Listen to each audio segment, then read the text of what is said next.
Kevin Ruiz saltó hacia atrás, justo a tiempo. El BMW plateado pasó rozando su caja de chicles, tan cerca que sintió el calor del motor quemándole las piernas flacas. El conductor ni siquiera volteó a verlo. Para esa gente, él era invisible, un fantasma vendiendo dulces entre el tráfico mortal de Periférico Sur. «Pinche cabrón», le gritó al auto que se alejaba. Pero su voz se perdió entre el rugido de motores y claxones. A sus 11 años, Kevin ya había aprendido que los niños como él no tenían derecho a existir en el mundo de los ricos. Eran obstáculos, estorbos. Pero no podía parar. No podía volver a casa con las manos vacías. No cuando su madre había estado tosiendo sangre toda la semana. A 3 kilómetros de distancia, en la burbuja climatizada de su BMW X7, Rodrigo Santamaría apretaba el teléfono contra su oreja, mientras navegaba el mismo infierno de tráfico que Kevin. «No me importa si el arquitecto está muriéndose», rugía al auricular, las venas de su cuello marcándose como cuerdas tensas. «Si no tenemos esos planos firmados en 2 horas, perdemos $50 millones. 50 millones. ¿Entiendes lo que eso significa?». Colgó y golpeó el volante con tanta fuerza que sus nudillos se pusieron blancos. A sus 42 años, Rodrigo había construido un imperio inmobiliario que se extendía por toda la Ciudad de México como una telaraña de acero y vidrio. Pero cada día se sentía como si estuviera a punto de perder todo. La presión le carcomía las entrañas como ácido, le robaba el sueño, le convertía cada comida en ceniza.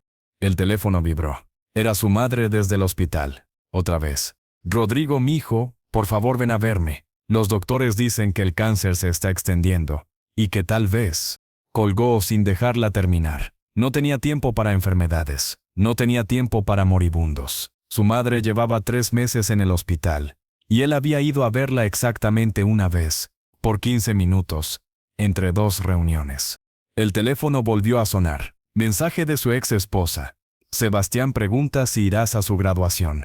Es tu único hijo, Rodrigo. Tiene 17 años y apenas te conoce. Deja de ser un fantasma en su vida». Rodrigo borró el mensaje sin leerlo completo, como había hecho con los últimos 50. «¿Sebastián?». Ni siquiera recordaba cuándo había sido la última vez que hablaron. 6 meses, 1 año. El tiempo se había vuelto una neblina gris, donde solo importaban las cifras, los contratos, las conquistas empresariales. Había ganado el mundo entero y perdido su alma en el proceso.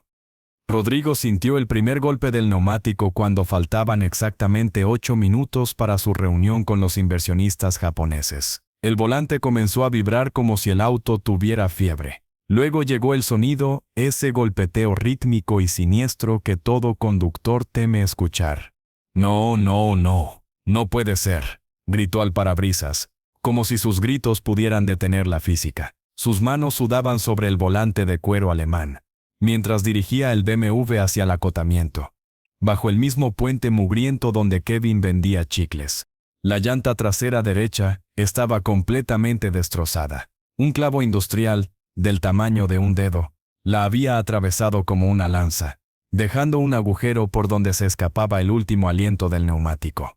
Rodrigo salió del auto, y por primera vez en años, respiró aire sin filtrar. El smog le quemó la garganta como vidrio molido. El ruido del tráfico le perforó los tímpanos como agujas. Era como despertar de un sueño aislado y artificial para caer en una pesadilla urbana. Abrió la cajuela con manos que temblaban más de rabia que de nerviosismo. Todo estaba ahí.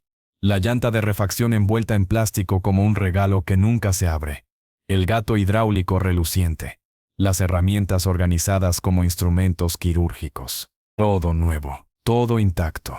Rodrigo Santamaría, el hombre que podía mover millones con una sola llamada, que había construido rascacielos que tocaban las nubes, se quedó paralizado frente a una llanta ponchada como un niño perdido en un laberinto. Había crecido con chofer desde los 15 años. Tenía 3 mecánicos de confianza, 5 seguros diferentes, pero ahí, en ese momento crucial, estaba completamente solo y completamente inútil. Marcó al primer mecánico. Buzón de voz. Al segundo. Ocupado. Al tercero. No contesta. Al seguro del auto. Su llamada es importante para nosotros. Espere en línea. a su asistente personal que ganaba más que un médico. Señor Santamaría, todas las grúas están ocupadas por el accidente en viaducto. El tiempo estimado de espera es de 2 horas. 2 horas no tengo, imbécil. Rugió al teléfono como un animal enjaulado. Mueve cielo y tierra, pero consígueme una grúa ahora. Pero en el fondo sabía que era demasiado tarde. Los japoneses no esperaban. Nadie esperaba por nadie en este mundo despiadado, que él mismo había ayudado a crear. Fue entonces cuando la voz lo interrumpió. Una voz pequeña pero firme. ¿Necesita ayuda, jefe? Rodrigo volteó como una fiera acorralada y vio al niño acercándose. El mismo que había estado a punto de atropellar 1 hora antes, aunque su cerebro consumido por la avaricia no registraba el detalle. Kevin cargaba su caja de chicles como si fuera un tesoro, y tenía una sonrisa que desafiaba toda lógica en un mundo tan cruel. Su ropa contaba historias de supervivencia. La playera de los Pumas, remendada con hilo de 3 colores diferentes.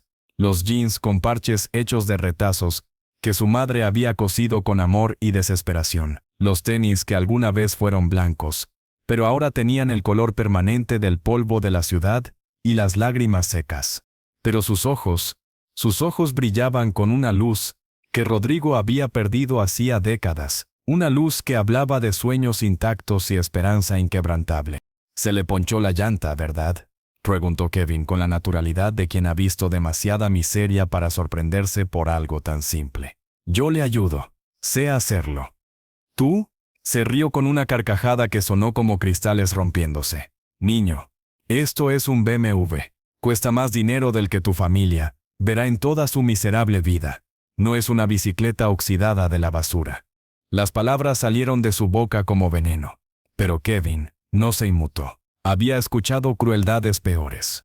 «Yo sé hacerlo», repitió con una firmeza que contrastaba dramáticamente con su pequeña estatura. Rodrigo volvió a reírse, pero esta vez había algo histérico en su risa. «Mira, chamaco mugroso, esto no es un juego. Este auto cuesta 800,000 pesos, más de lo que tú, tu madre y toda tu familia de muertos de hambre ganarán jamás. No voy a dejar que lo toques con tus manos sucias».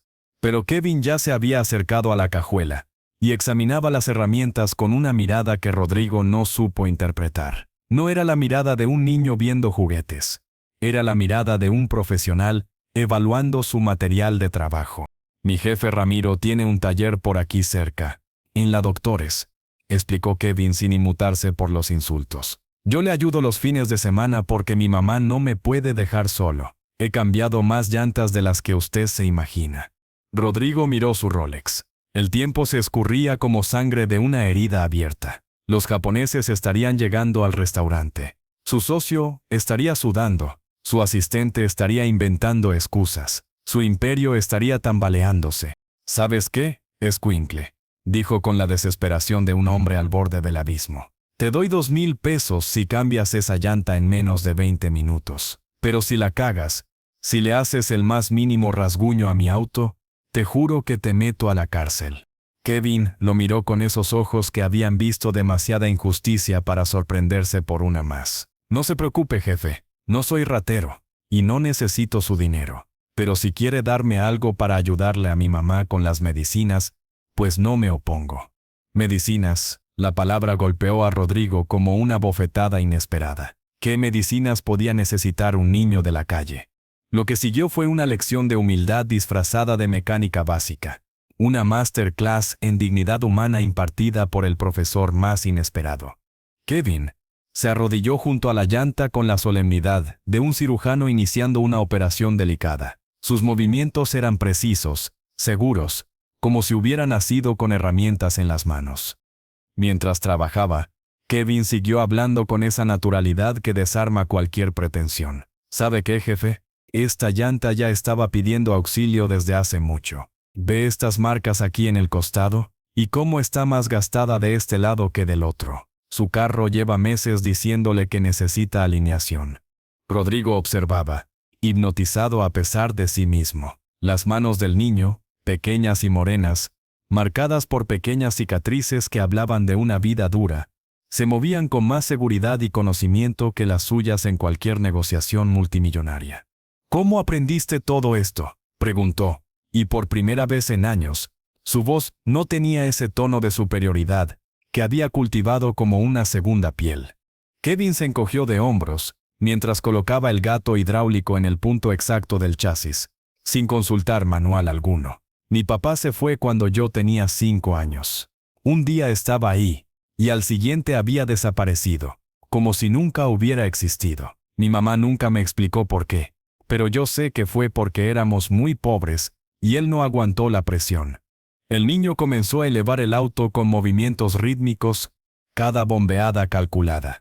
Mi mamá trabaja en una casa en satélite, limpiando. Se va a las 5 de la mañana y regresa como a las 10 de la noche. Limpia pisos, lava ropa, cuida niños que no son sus hijos. Los fines de semana me llevaba con mi jefe Ramiro porque no podía dejarme solo. Al principio nomás barrían el taller, y le alcanzaba las herramientas. Pero uno va viendo. ¿No? La simplicidad devastadora de su explicación golpeó a Rodrigo como un martillo en el pecho. Este niño había aprendido por pura supervivencia lo que él, con todos sus privilegios, nunca había necesitado ni querido aprender. ¿Y las medicinas?, preguntó, aunque ya temía la respuesta. Los ojos de Kevin se nublaron por primera vez, como si una sombra hubiera pasado por su alma. Mi mamá está enferma, pero ella no lo sabe que yo lo sé. Le duele mucho la espalda de tanto trabajar agachada, limpiando pisos de casas que son más grandes que todo nuestro edificio. Y últimamente se le dificulta respirar. A veces la escucho llorar en la madrugada cuando cree que estoy dormido.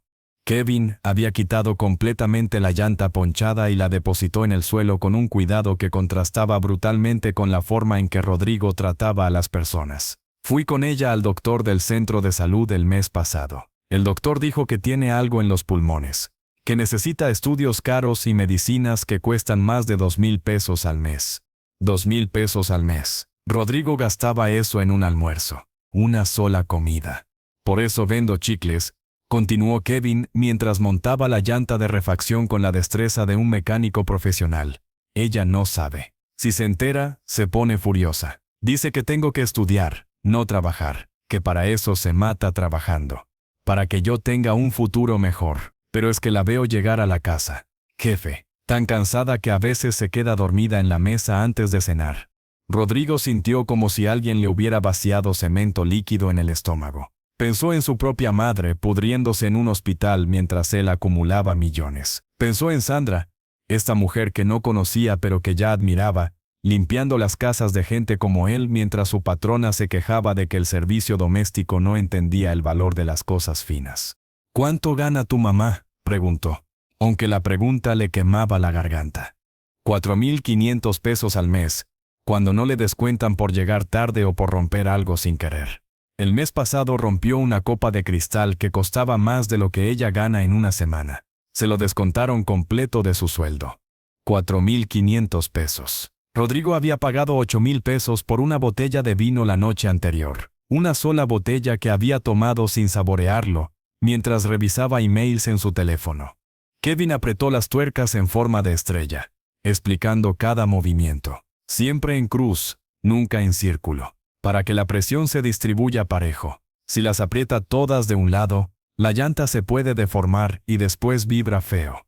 Cuando bajó el gato y apretó definitivamente las tuercas, Kevin se incorporó y se limpió las manos en su playera, dejando manchas de grasa que se sumaban a las que ya tenía.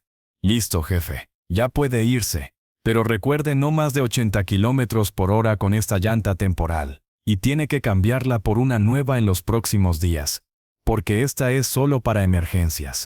Rodrigo se quedó ahí parado, como un idiota, viendo al niño guardar las herramientas con más cuidado y respeto que él había mostrado jamás hacia cualquier empleado. 20 minutos. Un niño de 11 años, descalzo y hambriento, había resuelto en 20 minutos lo que él, con todo su dinero y poder, no sabía hacer.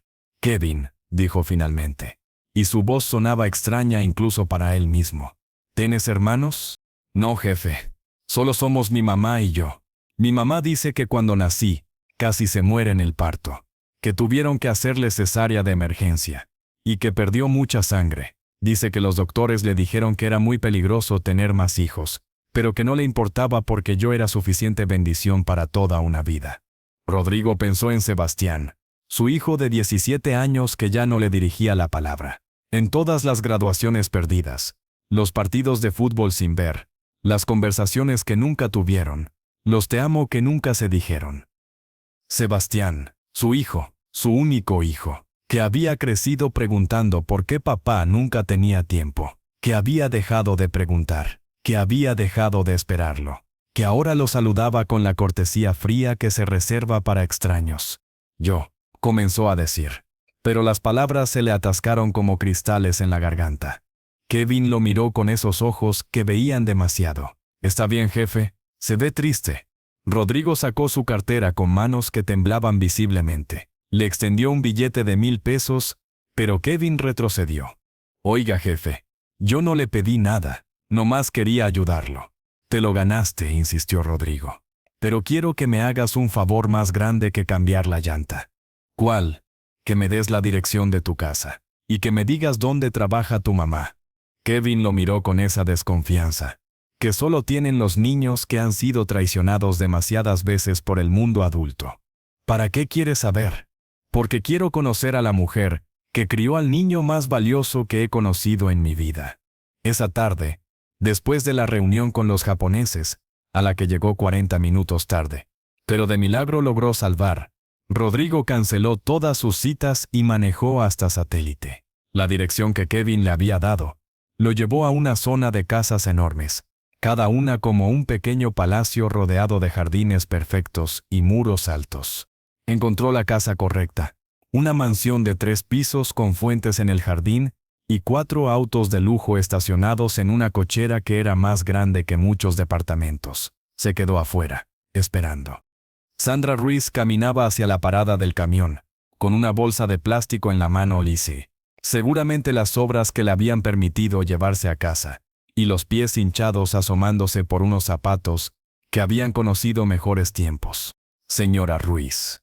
Sandra se tensó como un animal acorralado. A esa hora, en esa zona, un extraño en un auto caro no significaba nada bueno. Había escuchado demasiadas historias de mujeres como ella, que desaparecían sin dejar rastro. «Soy Rodrigo Santamaría. Su hijo Kevin me ayudó hoy con mi auto. ¿Qué quiere?» Su voz tenía la dureza que solo desarrollan quienes han aprendido a defenderse solas contra el mundo entero. «Hablar con usted sobre Kevin. Mi hijo no hizo nada malo. Es un buen niño, el mejor niño del mundo. Lo sé, por eso quiero ayudarlo». Sandra se rió, pero no había alegría en su risa. Era el sonido amargo que hacen las personas cuando han sido decepcionadas tantas veces que ya no creen en la bondad humana. «Señor, he escuchado esa frase exacta muchas veces en mi vida, siempre de gente como usted, con carros caros y ropa fina. Y siempre, terminan queriendo algo a cambio. Así que mejor ahórrese el teatro y dígame qué quiere realmente». «No quiero nada de usted, quiero dárselo todo». «Claro». Sandra comenzó a alejarse. «Y yo soy la Virgen de Guadalupe». «Espere». Rodrigo bajó del auto. «Por favor, déjeme explicarle». «¿Kevin vende chicles?» Sandra se detuvo en seco, se dio vuelta lentamente, y en sus ojos había ahora una mezcla de miedo y furia. «¿Por qué me lo dijo?» «Porque está vendiendo chicles para comprar sus medicinas». Los ojos de Sandra se llenaron de lágrimas instantáneamente. «Ese niño, le dije que no, que era peligroso». «Señora, ¿podemos hablar, por favor? Solo 5 minutos».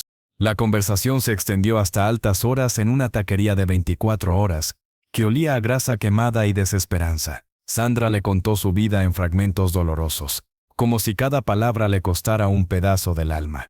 Cuando Kevin tenía 7 años, le dijo con voz quebrada, se enfermó de neumonía. Era enero. Hacía un frío terrible. Y yo no tenía dinero para calefacción. El niño dormía conmigo para darse calor mutuo, pero una mañana amaneció ardiendo en fiebre. Sandra se tocó el pecho inconscientemente. Lo llevé al hospital público. Me dijeron que necesitaba medicinas que costaban 3,000 pesos. Yo ganaba 2,500 al mes. El doctor me dijo que sin esas medicinas, Kevin podía morir. Rodrigo sintió que se le encogía el estómago. Trabajé 6 empleos esa semana. Limpiaba casas de día, oficinas de noche, lavaba carros en un estacionamiento los fines de semana. No dormí en 5 días. Comía una vez al día. Pero conseguí el dinero. Sandra se limpió las lágrimas con el dorso de la mano. Ahí empezó mi problema para respirar. El doctor dice que es por el estrés y el cansancio acumulado. Pero Kevin se curó, y valió la pena cada desvelo, cada lágrima, cada momento en que pensé que me iba a morir del cansancio. Rodrigo pensó en su propio hijo, que había tenido neumonía a los 8 años. Recordó cómo él había pagado el hospital privado más caro de la ciudad sin pestañear, cómo había contratado 3 especialistas por capricho, cómo había exigido la suite presidencial del hospital como si fuera un hotel. Pero no recordaba haber perdido el sueño, no recordaba haber llorado de preocupación, no recordaba haber sostenido la mano de Sebastián mientras dormía sedado. Kevin me dijo que quiere ser ingeniero, comentó Rodrigo. Los ojos de Sandra se iluminaron como velas en la oscuridad. Es el niño más inteligente que conozco. Sus maestras dicen que tiene un talento natural para las matemáticas y las ciencias, que podría llegar muy lejos si... Se detuvo abruptamente. No hacía falta terminar la frase. Ambos sabían qué venía después. Sí que, señora. Si tuviéramos dinero para mandarlo a una buena escuela, para que no tuviera que trabajar, para que se concentrara solo en estudiar, como hacen los niños ricos. Su voz se quebró. Pero yo no puedo darle eso. Por más que me mate trabajando, nunca va a ser suficiente.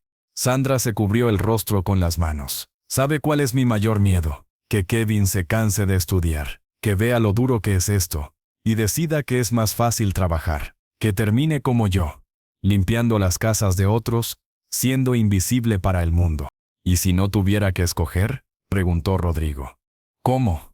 Quiero pagar la educación completa de Kevin, desde la secundaria hasta la universidad. Todo. Colegiatura, uniformes, libros, transporte. Todo. Sandra leyó el papel con ojos que se llenaban de lágrimas a cada línea. Era un fideicomiso por 5 millones de pesos. Esto no puede ser real. Es completamente real. Pero tiene condiciones. Sandra levantó la vista, y en sus ojos había ahora la desconfianza de quien ha aprendido que nada bueno viene sin precio. ¿Cuáles? Que Kevin mantenga buenas calificaciones, que se dedique completamente a estudiar, y que usted deje de trabajar. ¿Cómo voy a dejar de trabajar? ¿De qué vamos a vivir? De esto. Rodrigo puso otro documento sobre la mesa. Un salario mensual de 20,000 pesos para que se dedique exclusivamente a cuidar a Kevin y a cuidarse a usted misma, para que vaya al médico, se compre las medicinas que necesita, y sea la madre que Kevin necesita, no la esclava que este sistema cruel la ha obligado a ser. Sandra comenzó a temblar. No eran temblores de frío, sino de esa emoción abrumadora que solo conocen quienes han luchado solas contra la injusticia del mundo, y de pronto ven una luz en la oscuridad. ¿Por qué?, preguntó con voz apenas audible. ¿Por qué haría esto por nosotros? No nos conoce, no le debemos nada, no somos nadie. Porque su hijo me enseñó algo que había olvidado completamente. Me enseñó que la verdadera riqueza no está en lo que tienes, sino en lo que eres capaz de dar. Y usted me enseñó lo que significa ser realmente fuerte, realmente valiente, realmente noble. Yo no soy nada de eso, murmuró Sandra. Solo soy una mujer que trata de sobrevivir. No, señora, usted es una heroína, una guerrera, una santa, y su hijo es el milagro más puro que he visto en mi vida maldita y vacía. 3 días después, Rodrigo hizo algo que no había hecho en 10 años. Visitó a su madre en el hospital. La encontró dormida, conectada a máquinas que mantenían vivo un cuerpo que ya estaba cansado de luchar. «Mijo», le dijo doña Carmen con voz débil cuando despertó. Y lo vio. «Pensé que ya no vendrías. Pensé que me iba a morir sin verte. Perdóname, mamá. Perdóname por ser un hijo tan miserable. Perdóname por dejarte sola cuando más me necesitabas». Se quedó toda la tarde sosteniendo su mano arrugada, la misma que años atrás le había enseñado a amarrarse los zapatos, a decir por favor y gracias, a ayudar a quien lo necesitara, los valores que él había traicionado en su ascenso al poder. Esa noche llamó a Sebastián. El teléfono sonó 7 veces antes de que su hijo contestara. «Papá, ¿eres tú? ¿Pasó algo malo?» «No, hijo. Bueno, sí, pasó algo muy malo. Resulta que he sido un padre terrible durante 17 años. y quería disculparme contigo. El silencio del otro lado duró una eternidad. Rodrigo podía escuchar la respiración de su hijo, el tic-tac de un reloj en el fondo, el sonido de su propio corazón latiendo como un tambor de guerra. ¿Papá? ¿De verdad eres tú? Porque el papá que yo conozco nunca se disculpa. Nunca admite que está mal en nada. Soy yo, hijo. Pero también soy alguien diferente. Alguien que acaba de darse cuenta de que construyó un imperio y perdió lo único que realmente importaba. Sebastián comenzó a llorar, no el llanto de un niño, sino las lágrimas amargas de un adolescente que había crecido esperando un padre que nunca llegó. ¿Sabes qué es lo que más me duele, papá? No es que no vinieras a mis cumpleaños. No es que no fueras a mis obras de teatro del colegio. No es ni siquiera que te perdieras mi primer gol en el equipo de fútbol. ¿Qué es entonces? Que cuando mamá y tú se divorciaron, yo tenía 8 años. Y durante 2 años completos, 2 años papá, yo me quedé despierto todas las noches esperando que me llamaras para decirme buenas noches. Todas las noches. 730 noches exactas. Y nunca lo hiciste. Rodrigo sintió como si le hubieran arrancado el corazón con las manos desnudas. ¿Y sabes qué me decía mamá cuando me encontraba llorando en mi cuarto? Que papá estaba muy ocupado construyendo nuestro futuro, que todo lo que hacías era por nosotros. Pero yo era un niño, papá. No necesitaba un futuro construido. Necesitaba un papá que me dijera buenas noches. Sebastián. Cuando cumplí 12 años, dejé de esperarte. Cuando cumplí 15 dejé de extrañarte. Y cuando cumplí 17 hace 2 meses, dejé de quererte.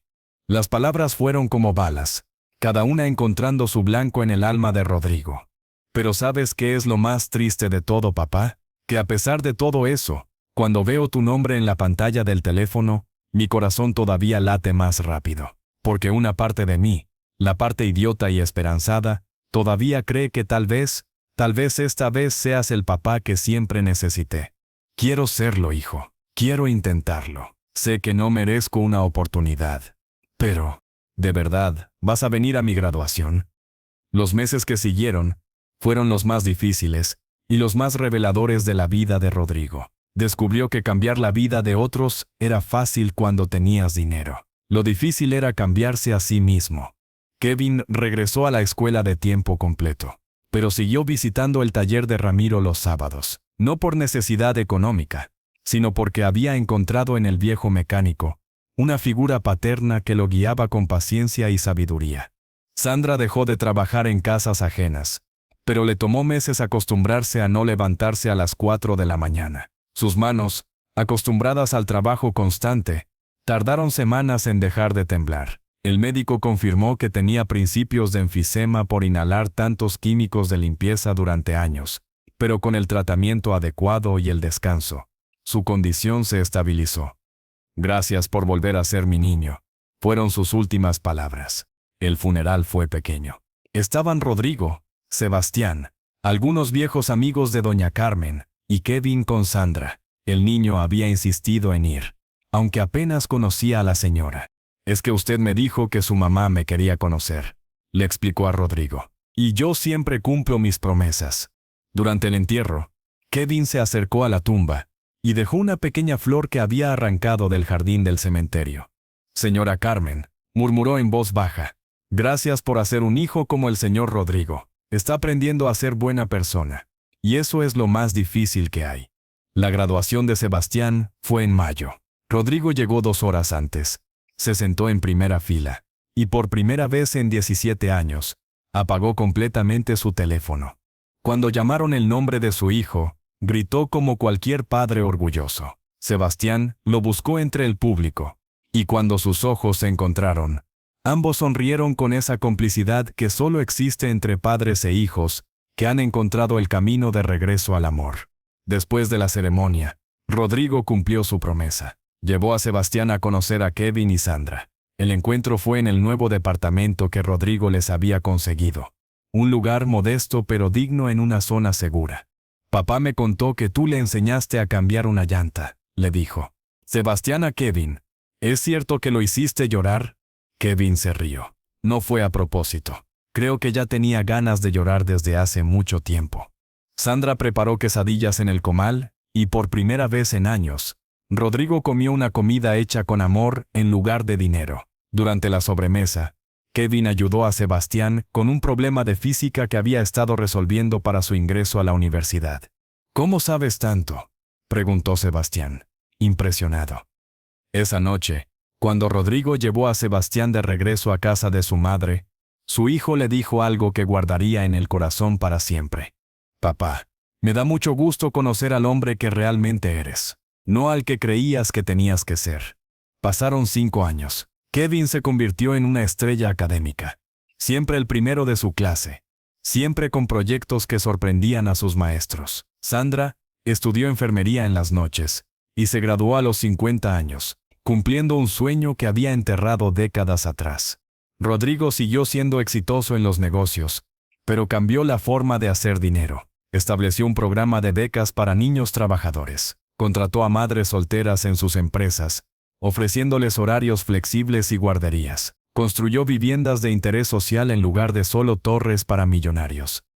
El taller de Ramiro se convirtió en una escuela técnica informal donde Kevin enseñaba a otros niños los secretos de la mecánica. Los fines de semana, el lugar se llenaba de voces jóvenes aprendiendo que trabajar con las manos no era una maldición, sino un arte. Pero como todas las historias reales, esta también tuvo su momento más oscuro. Durante el 6º año, Kevin comenzó a cambiar. Las buenas calificaciones siguieron llegando, pero algo en sus ojos se había apagado. Sandra lo notó primero. El niño que siempre sonreía ahora pasaba horas en silencio, mirando por la ventana como si buscara algo que había perdido. Una tarde, Rodrigo recibió una llamada que le heló la sangre. Era Sandra, llorando. Kevin no llegó a la casa. Ayer en la noche salió y no ha regresado. La escuela dice que no fue a clases. Rodrigo canceló todo y se unió a la búsqueda. Revisaron hospitales, estaciones de policía, refugios, nada. Kevin había desaparecido como si la tierra se lo hubiera tragado. Fue Sebastián quien tuvo la idea de buscar en el lugar donde todo había comenzado. Lo encontraron bajo el puente de Periférico Sur, en el mismo lugar donde había ayudado a Rodrigo años atrás. Estaba sentado en el suelo, abrazando sus rodillas, viendo pasar los autos como fantasmas de metal y vidrio. Kevin.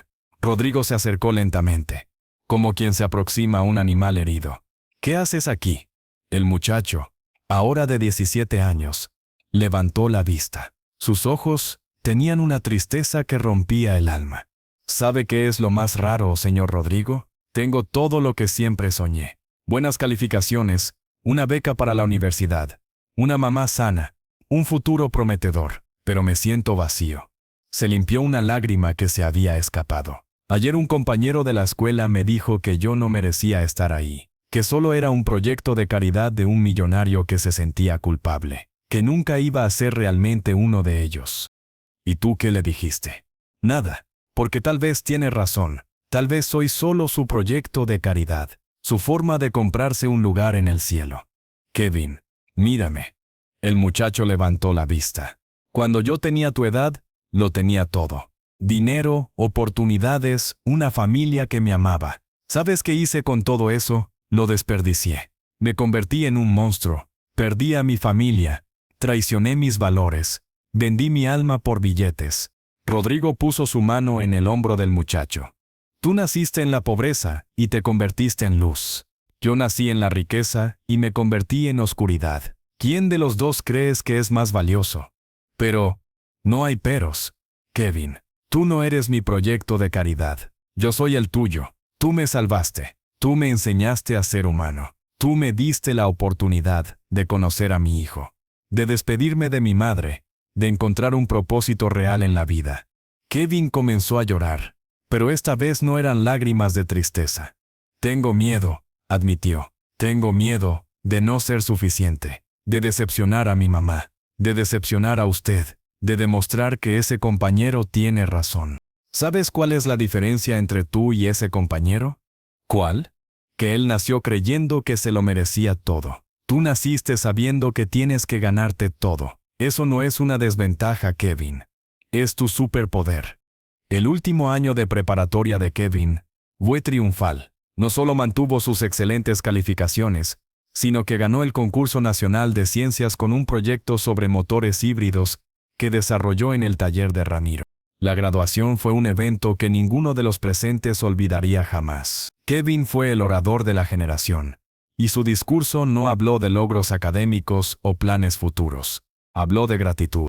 Hace 7 años, dijo frente a un auditorio lleno, yo era un niño que vendía chicles en la calle para comprar medicinas para mi mamá. Hoy estoy aquí, a punto de ingresar a la mejor universidad del país, porque un hombre tuvo un pinchazo en el momento exacto cuando más lo necesitaba. La audiencia se rió, pero Kevin continuó con seriedad. Pero no vengo a hablarles de él. Vengo a hablarles de mi mamá, Sandra Ruiz. Una mujer que trabajó 14 horas diarias durante 11 años para darme un futuro. Una mujer que estudió enfermería a los 50 años, porque nunca es tarde para perseguir un sueño. Una mujer que me enseñó que la pobreza se cura con dignidad, y que la dignidad se gana con trabajo honesto. Sandra lloraba en primera fila, sostenida por Rodrigo y Sebastián. Vengo a hablarles de don Ramiro Contreras, quien me enseñó que trabajar con las manos es tan noble como trabajar con la mente. De Sebastián Santamaría, quien se convirtió en el hermano que nunca tuve. Y de doña Carmen, que desde el cielo nos sigue recordando que el amor de una madre nunca muere. Kevin hizo una pausa, buscando las palabras exactas. Pero sobre todo, vengo a hablarles de una lección que aprendí cuando tenía 11 años. Que no importa de dónde vengas, sino hacia dónde vas. Que no importa lo que tienes, sino lo que haces con lo que tienes. Y que a veces, las lecciones más importantes de la vida vienen de los maestros más inesperados. Miró directamente a Rodrigo. Gracias, señor Rodrigo, por dejar que un niño sucio le enseñara a cambiar una llanta. Y gracias por enseñarme que el verdadero éxito no se mide en dinero, sino en cuántas vidas tocas en el camino. 10 años después, Kevin se graduó de ingeniero con el promedio más alto de su generación. Su tesis sobre sistemas automotrices sostenibles fue tan innovadora que 3 empresas internacionales le ofrecieron trabajo antes de que recibiera su título. Eligió quedarse en México. Abrió su propia empresa de consultoría automotriz, con Sebastián como socio y Ramiro como jefe de taller. Su primera decisión empresarial fue establecer un programa de becas para niños trabajadores. Sandra se convirtió en la supervisora de enfermería del hospital donde trabajaba. Su historia de superación inspiró a tantas mujeres que escribió un libro. Nunca es tarde para empezar de nuevo. Rodrigo vendió la mitad de sus empresas y dedicó su tiempo a la fundación que había creado. Su vida ya no se medía en millones ganados, sino en niños educados, madres empoderadas, familias reunidas. Sebastián se casó y tuvo una hija. La primera palabra que la niña aprendió después de mamá y papá fue Kevin, porque su abuelo Rodrigo no paraba de contar la historia del niño que cambió su vida cambiando una llanta. En el 20º aniversario de aquel encuentro bajo el puente, se reunieron como cada año. Pero esta vez, había alguien más, la esposa de Kevin, una doctora que había conocido en la universidad, y que lo amaba tanto por su brillantez como por su humildad. ¿Sabes qué es lo más increíble de esta historia?, le dijo Kevin a la pequeña nieta de Rodrigo, que ahora tenía 5 años y escuchaba el relato por 100ª vez. Que todo empezó porque tu abuelo no sabía cambiar una llanta, y ahora resulta que es el mejor mecánico de corazones del mundo. La niña se rió, sin entender completamente, pero sintiendo la magia de una historia que había cambiado vidas reales. Rodrigo, ahora con 62 años, y el cabello completamente blanco, los miró a todos, a Kevin, exitoso pero humilde, a Sandra, realizada y orgullosa, a Sebastián, el hijo que había recuperado, a su nuera, que lo había aceptado como padre, a su nieta, que lo amaba incondicionalmente. ¿Saben qué?, dijo con voz quebrada por la emoción. Si tuviera que volver a vivir mi vida, cambiaría muchas cosas. Pero hay una que no cambiaría jamás. ¿Cuál?, preguntaron todos al unísono. Que se me ponchara esa llanta exactamente en ese lugar, exactamente en ese momento. Exactamente cuando un niño de 11 años caminaba por ahí con una caja de chicles y un corazón más grande que todo mi dinero. Se abrazaron bajo el mismo puente donde todo había comenzado, mientras los autos seguían pasando y la vida seguía fluyendo. Algunos conductores los miraron extrañados, un grupo de personas bien vestidas abrazándose en un lugar tan poco glamoroso. Pero ellos sabían algo que los conductores no sabían. Sabían que a veces los milagros llegan disfrazados de catástrofes, que a veces los ángeles vienen en playera remendada, y que a veces, la lección más importante de tu vida te la enseña alguien que ni siquiera sabe leer tu nombre. Sabían que cuando un niño te dice yo sé hacerlo, tal vez deberías escuchar, porque ese niño, tal vez no solo sepa cambiar llantas, tal vez sepa cambiar vidas, tal vez sepa cambiar el mundo, y tal vez, solo tal vez, sepa cambiarte a ti.